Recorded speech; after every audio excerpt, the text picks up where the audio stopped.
د بنګلادیش ساحه د خپله بنګلادیش د خوږیاڼو ولسوالۍ د ټټنګ کلي بنګلادیش ده او دا تور غر ده او د چینې کان ده او دا زموږ ملګري دي چې موږ سره راغلي او دا هم زه خپله لمر هم ښه تیز دی راځه دغه سیند ته راشه او دا سیند دی دا سیند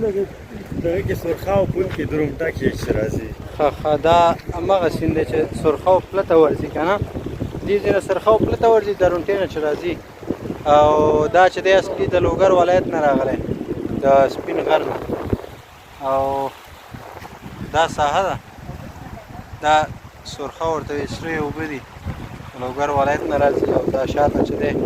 دا تور غر دی چې د ګچو کان هم پکې ده او دا سره ملګري دي دا دلته سار تېر